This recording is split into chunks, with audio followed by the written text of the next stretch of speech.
Venezuela is in the midst of a stunning social, political, and economic collapse. The country of 30 million people is facing dire food and medicine shortages, frequent power outages, serious political unrest, the world's highest inflation rate, rampant violent crime, and one of the world's highest murder rates. Earlier this month, Venezuela's president, Nicolas Maduro, declared a state of emergency. In short, Venezuela has become the world's most visibly failing state. It wasn't supposed to go like this. Not so long ago, Venezuela's socialist revolution attracted its share of fellow travelers, first world idealists hungry for the next earthly utopia. Those folks are thin on the ground these days. Here, then, is the story of how a relatively wealthy, relatively sophisticated country suddenly imploded under the weight of its own terrible choices and why the worst may still be to come. Venezuela's collapse is the end result of 2 decades of Chavismo, Venezuela's own brand of aggressive left-wing populism, founded by the late Hugo Chavez and carried on today by his hand-picked successor, Maduro. Taking his cue from Cuba's Fidel Castro, Chavez saw the partnership between Venezuela's business elite and the United States as the source of all of his country's problems. To bring dignity and inclusion to Venezuela's poor, he aggressively set out to break up that us-bourgeois alliance by minutely regulating every aspect of economic life and centralizing all decisions in his own hands. The humanitarian tragedy these policies were creating was kept at bay, for much of the decade and a half, by sky-high oil prices, which buried Venezuela, a big-time oil exporter, under a tsunami of petrodollars. Today that tsunami has receded, and what's left behind is the catastrophic consequences of the world's most garishly mismanaged economy. A wave of expropriations beginning in 2005 left most medium and large companies in state hands, to be run by bureaucrats who proved often venal and almost always incompetent. Even businesses left in private hands faced an unmanageable thicket of regulation over every imaginable aspect of their operations, hemming them in on all sides. To take one example out of a million possibilities, it is now illegal for a dairy company to move raw milk from a collection center it owns to a processing facility it also owns 2 kilometers away without an explicit permit signed and stamped by a slew of government officials. It is also illegal to fire a worker for basically any reason, including making threats of physical violence against a manager. And, needless to say, it is illegal to set your own prices.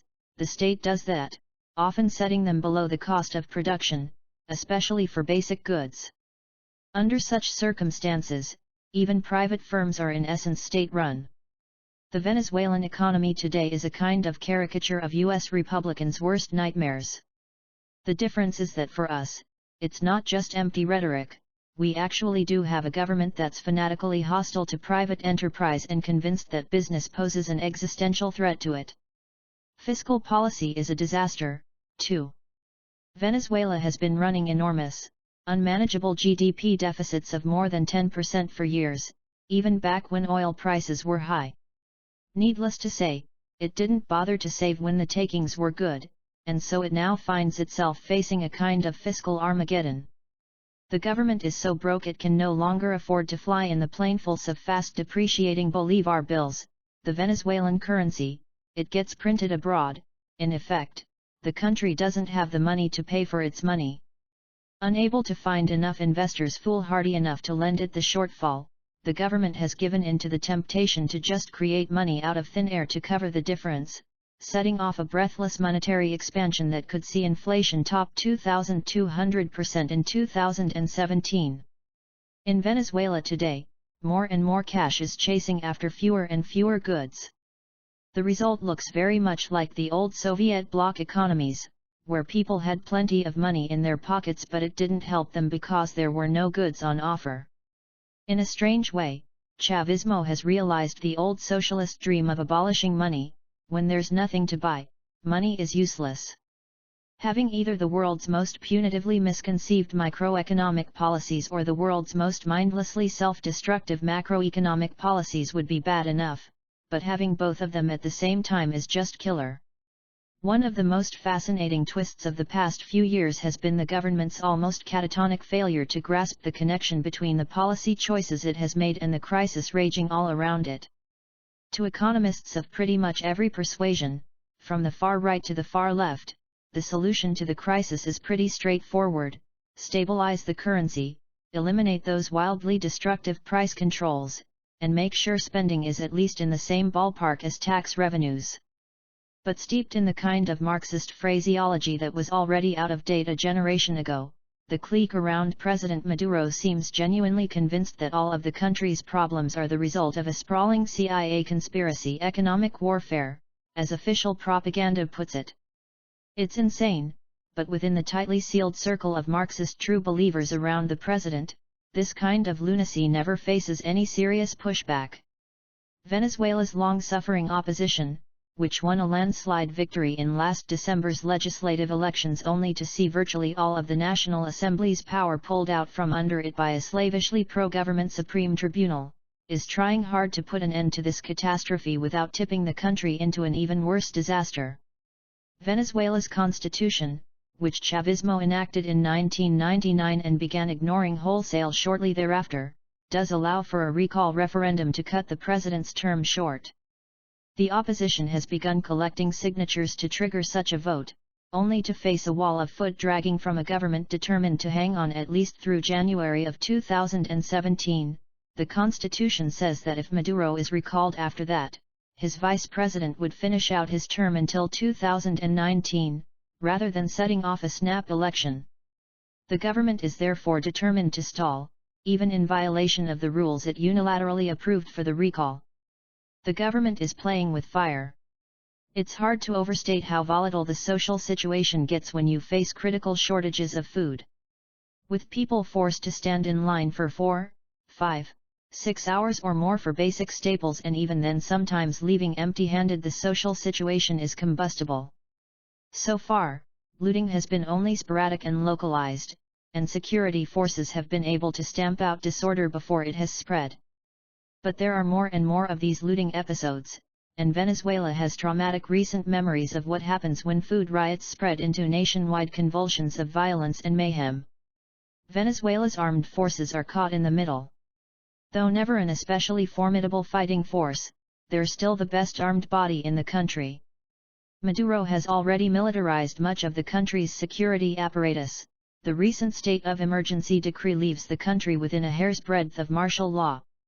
As the social crisis escalates, the government is relying more and more on the army for help keeping control of the country. But while the military brass enjoys all the perks of life atop the revolutionary elite, the rank-and-file members are having just as much trouble finding food and medicine as everyone else in the country, turning the military into a kind of wild card, its loyalties too uncertain for anyone to know how they might react when push comes to shove. In a scenario where looting spins out of control and an order comes down to repress it with deadly violence, nobody in Venezuela can really be confident that the soldiers would do as they're told. It's just as likely that the military chain of command would break down, a possibility the brass is keenly aware of. Many Venezuelans, including many in the government itself, are convinced that the current crisis is leading inexorably to a coup attempt. Stuck between the current catastrophe and a government determined to block any peaceful outcome, someone, most often, in Latin America, a mid-ranking officer, is bound to rise up sooner or later. If and when that happens, Venezuela will hold its collective breath. Anything could happen, from a straightforward palace coup leading to a relatively orderly transition to, in the worst case, an open rift between more or less evenly matched parts of the military, leading to the kind of conflict you shudder to even picture. Even in the best of cases, though, where the military maintains its cohesion, a coup would be a calamity for Venezuela. For years, the strange, cult-like political movement that is Chavismo has invested huge sums to prepare for just such a scenario. The Chavistas have gone to great lengths to ensure that the hardest of their hardcore supporters are well armed and organized into effective irregular fighting forces. In fact, Venezuela may be the only country in the world with a government-funded and organized urban guerrilla force, set up proactively precisely to destabilize the country should the government that created it lose power. But that's Venezuela today, a country past the event horizon. We already have wartime levels of violence, even without a war. What happens if you mix an actual armed conflict on top of this reality doesn't bear even thinking about for those who still have friends and relatives there. Last week, protests turned violent in parts of the country where demonstrators demanded empty supermarkets be resupplied. And on Friday, the government said it would continue its truncated workweek for an additional 15 days. Continue reading the main story. There's been plenty of problems, but one thing I haven't seen until now is protests simply to get food, said David Smild, a Caracas-based analyst for the Washington office on Latin America, a human rights group, referring to the demonstrations last week.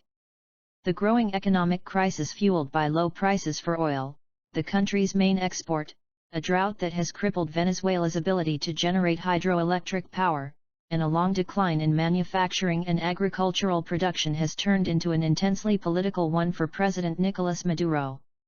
This month, he declared a state of emergency, his second this year, and ordered military exercises, citing foreign threats.